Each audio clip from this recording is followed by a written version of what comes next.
लोक आस्था के महापर्व छठ पूजा के तीसरे दिन यानी कि पहली अरग की आप लोगों को हार्दिक शुभकामनाएं। तो अभी दोपहर का समय था और ठेकुआ बनाने का जो प्रोसेस है वो ऑलरेडी स्टार्ट हो चुका था। और आपको पता है कि ठेकुआ जो होता है वो एक महाप्रसाद कहा जाता है छठ पर्व का। तो यहाँ पे मेरी नंदे जो है वो ठेकुआ बना रही थी और ये लड़ुआ है, ये भी हमारे बिहार में छठ पूजा में बनाया जाता है। तो यहाँ पे जब हम छत पे गए तो सबसे पहले जो गाने बजाने वाले भैया थे तो वो लोग आए हुए थे। जैसा कि हमने आपको अपने पिछले वाले वीडियो में दिखाया कि हमारे यहाँ इस बार छठ में गाने बजाने के साथ छठ पूजा को संपन्न किया गया।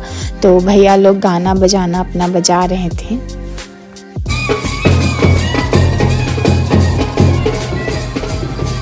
तो घाट भी सज चुका था और हम भी तैयार थे अपने संध्या अर्घ के लिए। सूर्य भगवान की लालिमा जो थी वो चारों तरफ शाम में चारों दिशाओं में जगमगा रही थी और बाबू भी अपने पहले छठ के लिए बहुत ज़्यादा एक्साइटेड था।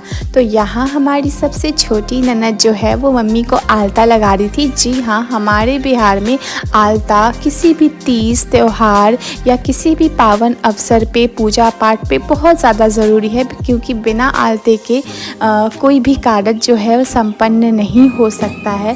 तो यहाँ हमारे देवर जी जो हैं वो दौड़ा उठा के जिसमें कुलसुप था और सारा प्रसाद था वो घाट पे ले गए और यहाँ माँ सूर्य भगवान की आराधना करना स्टार्ट कर चुकी हैं। और आप देख रहे हैं ये जो नज़ारा है वो कितना ज़्यादा सुखदाई है।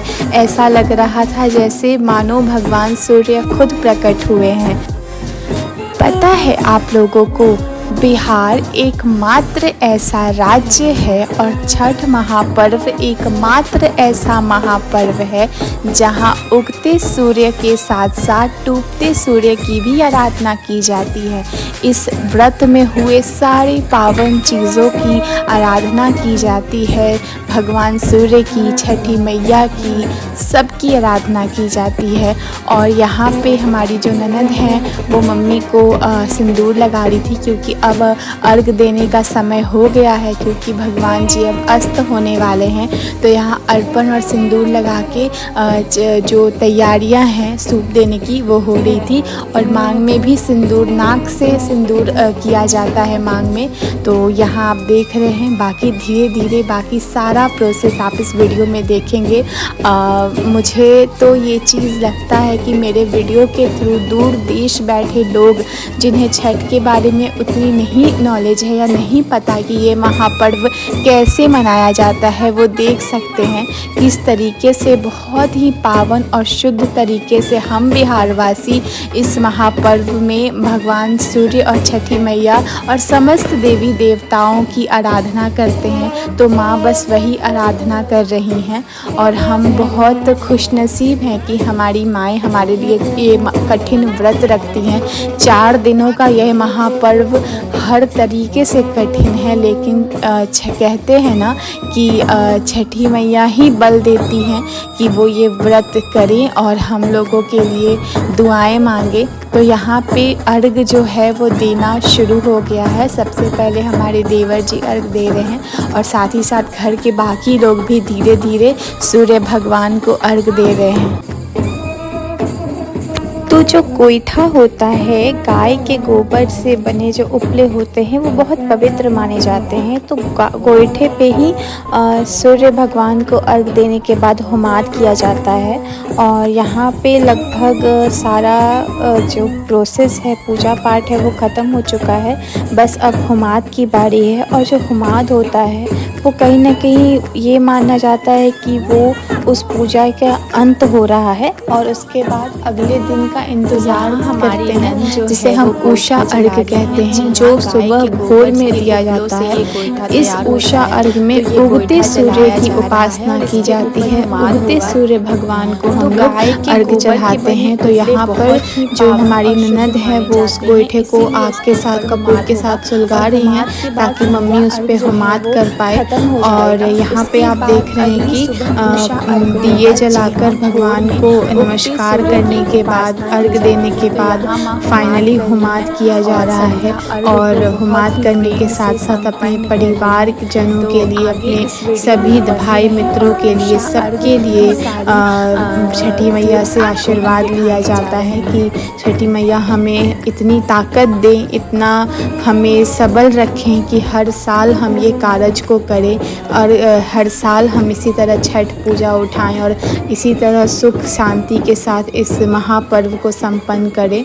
और जो भी दौरा है, जो भी सूप है जो अर्घ दे चुका होता है, मतलब भगवान को प्रसाद जो अर्पित कर दिया जाता है, वो वापस से अब उसी जगह पे हमारे देवर जी रख रहे हैं। जिस तरीके से वो घाट पे लेकर आए हैं उसी तरीके से वापस से उसी जगह पे रखा जाएगा। और कहीं ना कहीं इस महापर्व की जो विशेषता है वो किसी महापर्व में नहीं भी, किसी पर्व में हो ही नहीं सकती, क्योंकि इस पर्व में जो छोटी छोटी चीज़ें हैं वो इस पर्व को ख़ास बनाती हैं। ये जगमगाते दीप, ये सुलगता गोईठा में धुमाद, ये पानी और ये प्रसाद महक, ये सब सिर्फ छठ में देखने को मिलता है। और जैसा कि आप देख रहे हैं अब सुबह का समय हो गया है, उषा अर्घ का समय हो गया है।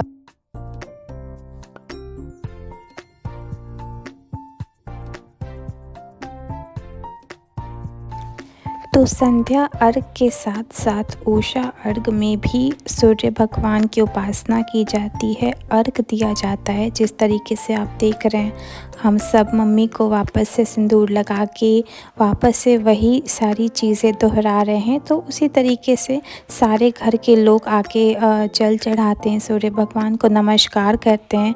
बस फ़र्क इतना होता है कि संध्या अर्घ में गंगा जल के साथ अर्घ देते हैं, उषा अर्घ में गंगा जल के साथ साथ दूध से भी भगवान की उपासना की जाती है, भगवान को चढ़ाया जाता है।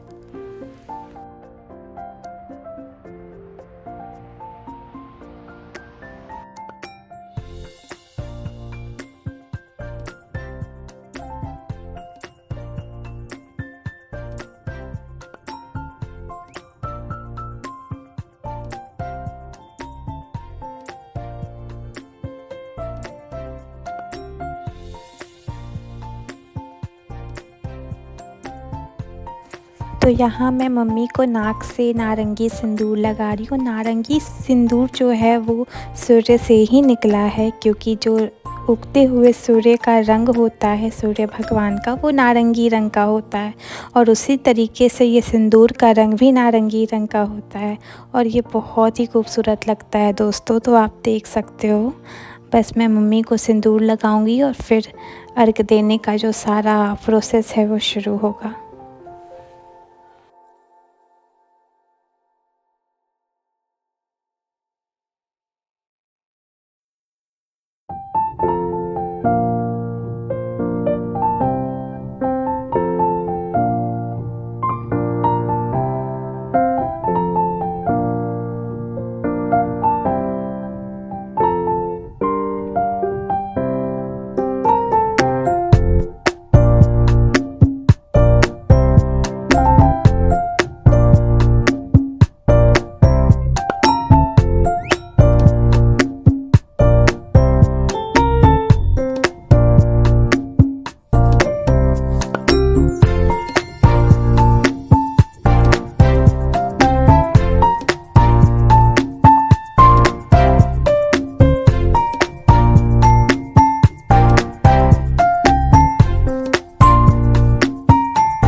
तो यहाँ हम मम्मी के साथ सारी जो भी पूजा की विधि विधान थी वो देख रहे थे और बस बहुत ज़्यादा अच्छा लग रहा था।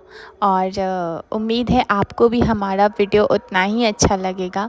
तो ऐसे और वीडियोस के लिए और बिहार के कल्चर और संस्कृति से जुड़ने के लिए हमारे चैनल को लाइक करें, सब्सक्राइब करें और फॉलो करें हमें।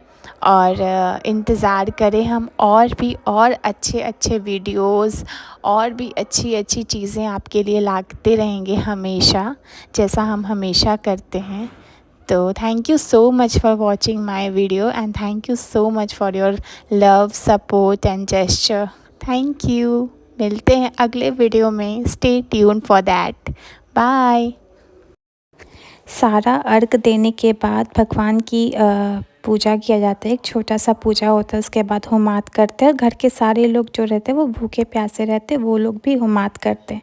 तो इसी के साथ छठ पूजा संपन्न होता है। आप सभी लोगों को छठ पूजा की हार्दिक शुभकामनाएं।